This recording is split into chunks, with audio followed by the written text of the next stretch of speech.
അസ്സലാമു അലൈക്കും വറഹ്മത്തുള്ളാഹി. ഈ പ്രവർത്തനം ആരിലാണോ ഉള്ളത് അവൻ സ്വർഗത്തിലേക്ക് എത്തിപ്പെടുന്ന വഴി തെറ്റിപ്പോയിരിക്കുന്നു. ഏതാണ് ആ വഴി? സ്വലാത്താണ്. സ്വലാത്ത് ചൊല്ലിയാൽ ഒരുപാട് ഗുണങ്ങളുണ്ട്.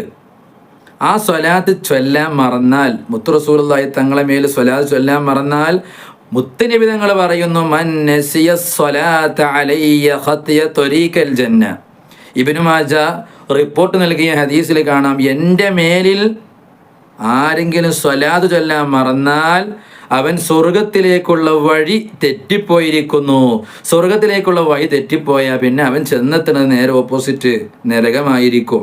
അപ്പോൾ സ്വർഗത്തിൽ ഒരാൾ പോകാൻ ഉദ്ദേശിക്കുന്നുണ്ടെങ്കിൽ നിർബന്ധമായ കാര്യങ്ങളെല്ലാം ചെയ്യലോടുകൂടെ നിസ്കാരം ഒഴിവാക്കാൻ പറ്റൂല. അങ്ങനെ ഒരുപാട് കാര്യങ്ങൾ നിർബന്ധമായതിൻ്റെ പുറമേ നമ്മൾ പ്രാധാന്യം കൊടുക്കേണ്ടത് സ്വലാത്തിനാണ്. മുത്ത് റസൂൽ തങ്ങളുടെ റഹ്മത്ത്, ആ കാരുണ്യം, അതൊക്കെ ഉണ്ടെങ്കിലേ നമ്മൾ അവിടേക്ക് എത്തിപ്പെടുകയുള്ളൂ. മുത്തുനബി തങ്ങളെ സ്നേഹിക്കുന്നവരെ കൂട്ടത്തിൽ അള്ളാഹു നമ്മളെ ഉൾപ്പെടുത്തട്ടെ. ധാരാളം സ്വലാത്തുകൾ ചൊല്ലാനും ചെല്ലിപ്പിക്കുന്നവരെ കൂട്ടത്തിലും അള്ളാഹു നമ്മളെ ഉൾപ്പെടുത്തുമാറാകട്ടെ.